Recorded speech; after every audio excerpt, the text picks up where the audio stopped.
invited guests, respected chartered accountants, and my dear students, I once again extend a warm welcome to you all for the National Convention, Shrishti, which is themed as Arise, Awake, Achieve. Now let's move on to the first technical session of the day, GST.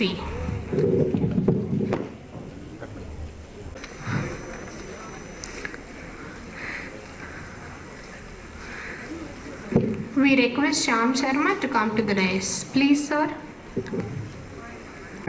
Sai Prem is serving as an article assistant at MSS Sriram & Co. Chartered Accountants. Sai Prem is here with us to present a paperwork on input tax credit. Please, sir. Finally, we have Ms. Bhavani Kajapu working as CA intern at SBS & Company LLP Chartered Accountants, Hyderabad. Currently, she is working in the IDT domain and has presented a paper on GST formulation and implementation at the National Convention held at Aurangabad on 26th November 2016.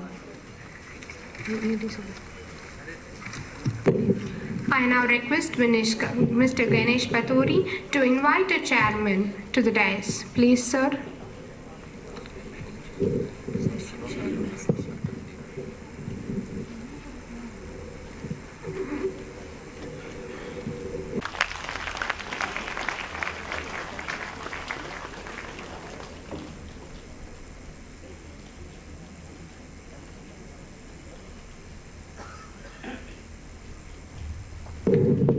And now I request Mr. Ganesh Patori to introduce our session chairman. Please, sir.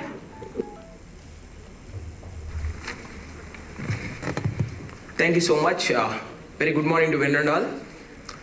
What do you feel whether creating a legacy or taking forward the legacy is very difficult? What do you feel both of these, any of these things? I mean, creating a legacy or taking forward the legacy?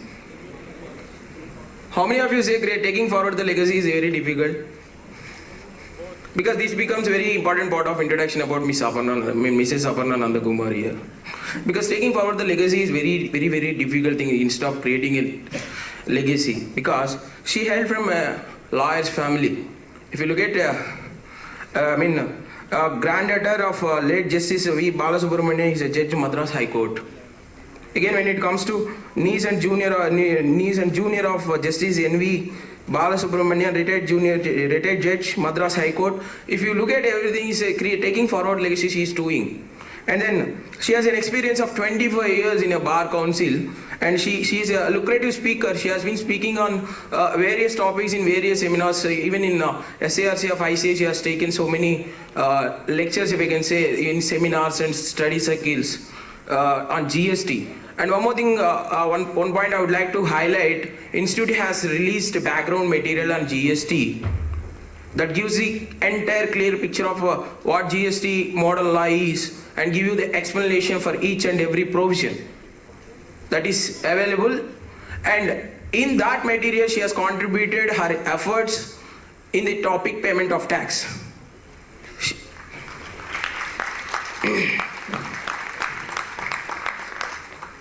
She has presented various papers in different topics in various seminars and all across the nation. With this small introduction about Mrs. Aparna Nandakumar, I would like to request the chairman of the session, Mrs. Nandakumar, to take this session forward. Thank you so much, ma'am. We welcome you.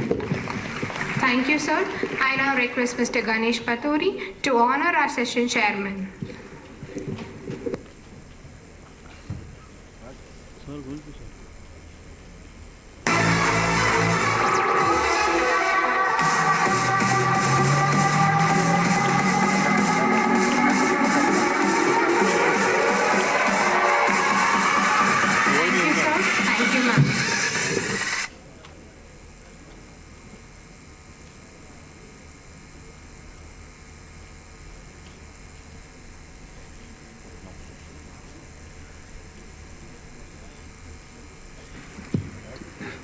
Good morning, everybody. Had a good breakfast? All of you? All set? Okay. Yesterday, you had discussions, I think, on the direct taxes. Am I right? I need response. Thank you. Okay. Now, we are looking into a totally different area of taxation. That is the indirect taxation. In the indirect taxation, this area, it is a new area altogether for the nation. The concept of input tax credit is not absolutely new for indirect tax practitioners who have been practicing in the central excise, service tax and VAT. Under the central excise it is called CENVAT, service tax and VAT. Under the VAT it is called input tax credit. Therefore that concept is not new. But how has these three been subsumed together and how is it going to be taken forward? We have to see, and that is the model GST for you. Now, why at all a model GST law has been released? It reminds me of a particular anecdote in history.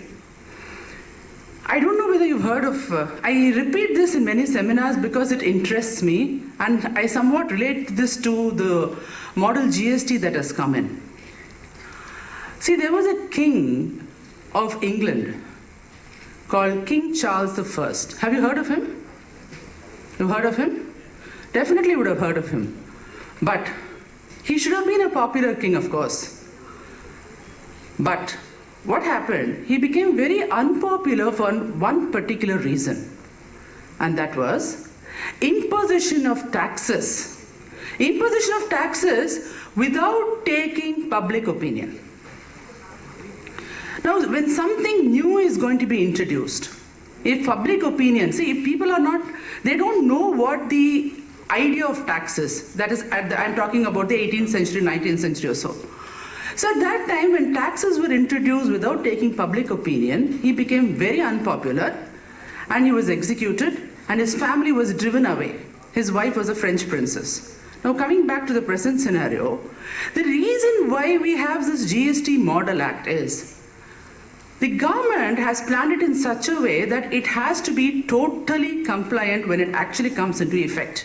That is the reason why we have a Model Act.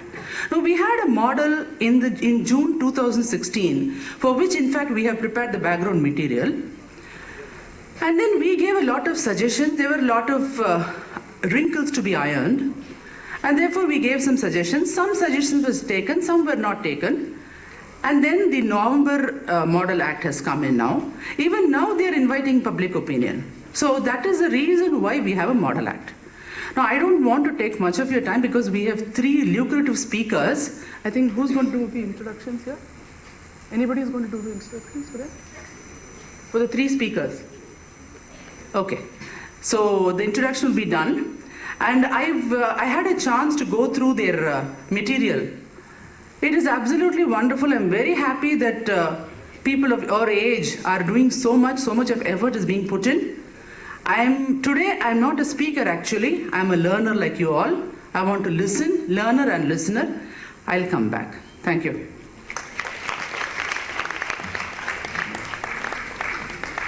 Student speakers to take the stage.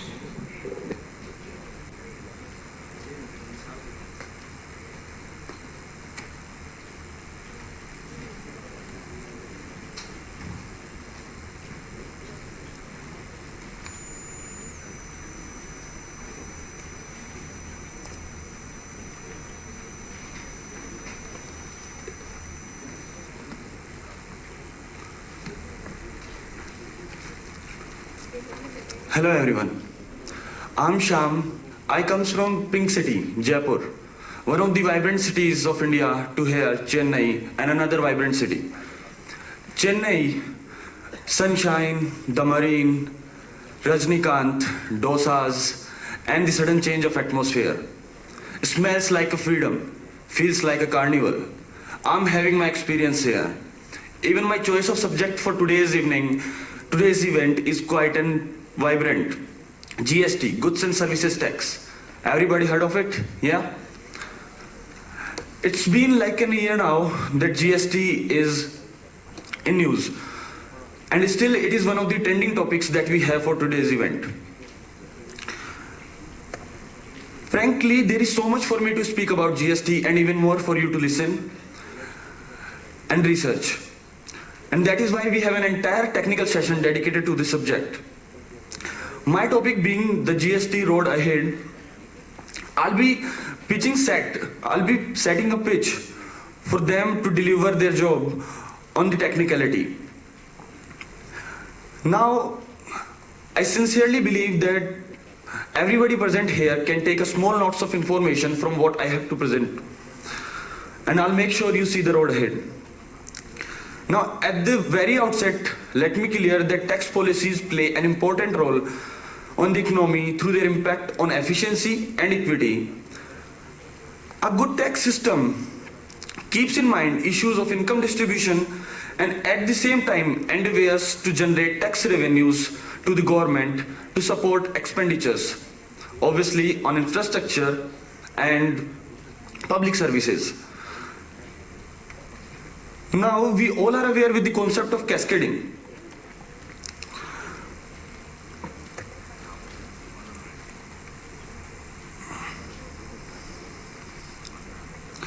Cascading when the taxes are to be paid on tax. So, it puts relatively high burden on the sectors not getting full offset. And this argument can be extended to the international competitiveness, because who would want to purchase a product with an inflated price? No one. No wonder why this guy is so serious. Now, VAT, value-added tax, was first introduced by Maurice Laure, a French economist, in 1954. The tax was designed in such a manner that burden is borne by a final consumer. In 2005, the VAT was introduced in India on the sale of goods, and thanks to that introduction, that we all are aware with the concept of VAT. Now, VAT can be applied to goods and services, so it is also termed as goods and services tax.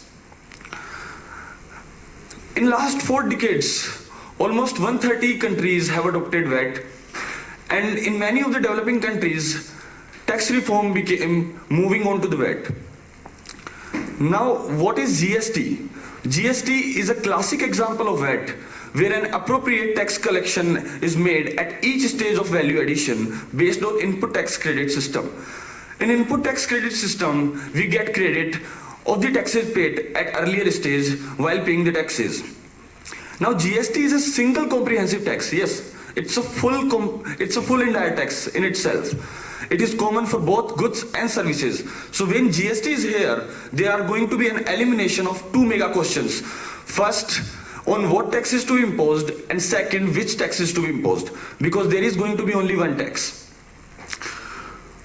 So in India, 2004, a first recommendation was made by the Kelkar Committee for introduction of GST. In 2006, the then Finance Minister announced that from April 2010, GST would be implemented. Cut to year 2016, when the finally Constitution Amendment Bill was passed, and now the revised proposed implementation date is July 1, 2017. It took 10 long years for GST to come out of closet. After much of political squabbling and 2 central level elections, that's India for you, but it's welcome now. Now, ideally, GST is implemented without state boundaries. Most of the countries adopt either central GST or state GST, but there is no conflict of administrative power. It's a single GST. But in India being a federal republic, we have union territories and state powers. So we are moving to a dual control where tax will be imposed by center and the states concurrently. There will be 3 taxes: CGST, SGST and IGST. Central goods and services tax would be administered and collected by the center, levied on supply of goods and services within the state. State goods and service tax to be administered and collected by states, levied on supply and on goods of services within the state. IGST, on the other hand, to be administered and collected by the center, levied on supply of goods and services outside the state. Apportioned between the center and the state on the basis of recommendation from GST Council. I'm not going into the more technicality because we have an entire topic on GST law model, there is going to be a 4-tier rate system: 0%, 5%, 12%, 18% and 28%. Zero rated, it's exemption. So there won't be any exemption. There will be zero rate for the goods that we don't want to tax, that the government don't want to tax. Now there are some challenges. For government, there is a challenge of implementation. First, it was the introduction date from April 2010, then in 2014, now it was made to April 2016, and now recently Finance Minister has said that more realistic date would be July 1, 2017. It's an implementation challenge for the government. And also time constraint, because let's take an example, a live example, a real example, that recently GST was implemented by Malaysia. Everybody heard of Malaysia? It's a country. Yeah.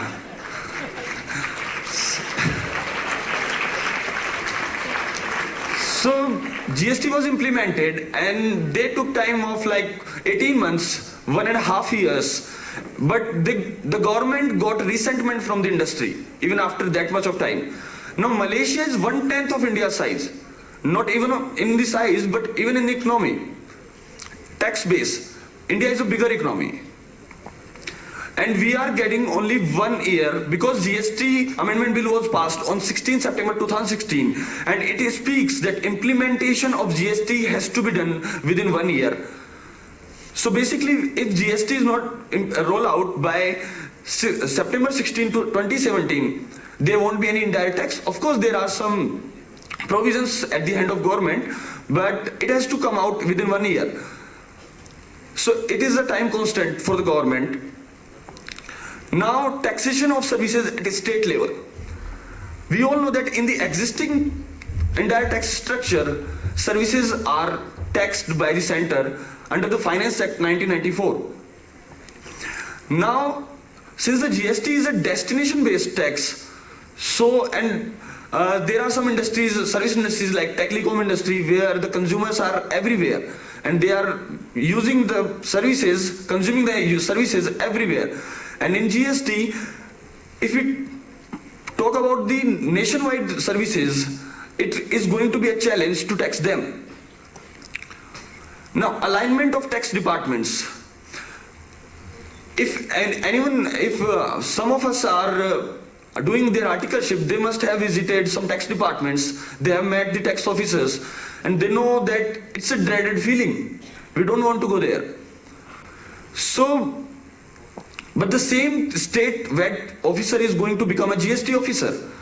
Now he has to undergo a training program for understand the GST. So there is a challenge at the government to alignment of tax department. There is a unique thing here that compensation of loss is to be made to the states if they get any loss in the revenue during the 5 year because of the implementation of GST. The center is going to reimburse that, compensate that, and a unique law is going to be passed for that compensation law. Now let's talk about the challenges for the industry. Revamping ERP. You know, in today's era, every corporate is working a tech driven. It's a tech driven environment. Now, even we start from invoicing to product delivering, everything is done on technology. It took a long time for industry to grasp current existing structure and customize their technology ERP system according to that. Now the industry has to undergo a major change because of GST, be it invoice generation, be it purchase, order booking or expense recording. Companies in general make contracts annually. So if there are any contracts that goes beyond to the implementation date of GST, we need to modify them. The companies are required to modify them to addendum, make an appropriate addendum. There is a time constraint for industry too, because they have to adopt it. Now, for government, it is time constant to implement it as soon as possible. For industry, it is to adopt. Compliance and administrative aid. If we talk about compliance, there will be different views from different people. In my opinion, compliance for taxpayer is set to go up. Yeah, there are benefits, but in short run, they will be facing some problems, and there is a compliance burden. Now, total number of returns is increased to 37, and if we talk about administrative thing, input tax credit cannot be taken if it is not provided that the first supplier has not paid the taxes. Now let's talk about the opportunities. The cascading is going to end. Growth in revenue of state and union. It is expected that GST will increase the revenues. Reduction in production cost. It will reduce the production cost because input tax credit will be available even of CST, which was not available earlier. 1 point single tax. Other opportunities for us professionals who are the keepers of financial information. Now there are opportunities like we can convert all the challenges that industry is facing to opportunities for us, because we are going to provide them the solution. There is also an opportunity for government that GDP bull, because it is expected that with the introduction of GST, a GDP bull is expected by at least 0.9% to 1.5%. And now you know that why government is so eager to implement it as soon as possible. Now, I'm almost at my conclusion. It is not a super highway. It is a narrow road with some potholes, some encroachments, and yeah, few diversions. But the real fun is to celebrate journey, not worrying about the potholes. So GST is a journey which has just begun and which will mature as the time passes. Thank you.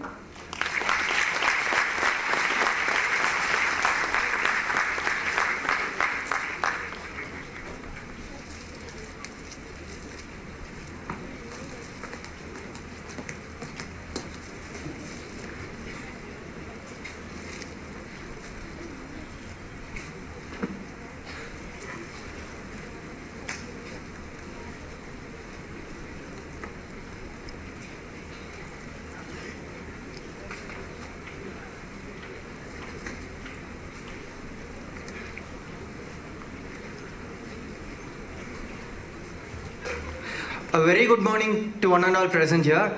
I thank the screening committee for giving me an opportunity to spread words on GST during GST Awareness Month. GST is a game changer. It is going to have a great impact on tax structure, tax incident, tax computation, tax payment, compliances, credit utilizations, and reporting frameworks. We are in a transition phase to a comprehensive tax system, GST. We all know GST is a single tax regime on India on tax. It aims to digitize indirect tax system. Its objective is to eliminate cascading effect tax on tax. GST is a destination-based or consumption-based taxation system. Thus, the term supply of goods and services plays vital role in GST. Supply includes sale, barter, exchange, transfer, rental, lease, license, and disposal. Looking forward, usage of terms sales or purchases would not prevail in GST. And a person, when he is supplied with goods or services, he is charged with indirect taxes on his payment in the form of IGST, including that of import of goods, CGST and SGST. As SGST is state GST, CGST is central GST, and IGST is integrated GST, that is for intrastate transaction. These are the components of ITC. How to claim ITC? Registered taxable person shall claim input tax credit available in electronic credit ledger. This input includes tax paid under reverse charge mechanism under section 8 subsection 3, but it does not cover composition levy tax paid under section 9 according to GST. Electronic credit ledger is newly available in GST. That is, you can utilize the credit of input tax credit through electronic ledger. ITC is available on inputs, capital goods and services that are used or intended to be used in the business. In case of pipelines and telecommunication tower fixed to earth by foundation or structural support includes foundation and structural support. They shall claim ITC, like for the year 1 they can claim 1/3 of ITC, year 2 1/3 of ITC, and remaining for the 3rd year. Other than these, all the other capital goods we shall claim ITC over a single one installment. Conditions to claim ITC. Registered taxable person RTP should possess tax invoices or debit note issued by a registered supplier. RTP should have received the goods. Taxes paid to the government or ITC is utilized in e-ledger account. Return should be filed under section 34. Receive the goods means goods are delivered by the supplier to a recipient, or if a recipient before or during the moment of goods directs to deliver to agent or otherwise, either by way of transfer of documents of title to goods or otherwise. What if goods or services received in various lots or installments? ITC is available only on receipt of the final lot or installment. Consider this person as supplier of service and the other recipient of service. The supplier issues invoice to the recipient of service and recipient makes payment on the value of invoice to the supplier of services. Okay, naturally. If the payment made on such supply of service exceeds 3 months' time from the invoice date, ITC availed by the recipient of service becomes liability for that recipient. So, a recipient is liable to pay ITC along with interest.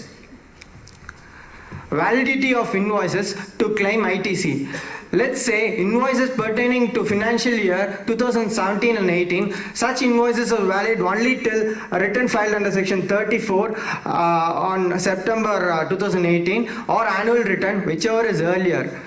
Where the ITP has claimed depreciation on tax component as per income tax purposes on cost of capital goods, ITC shall be denied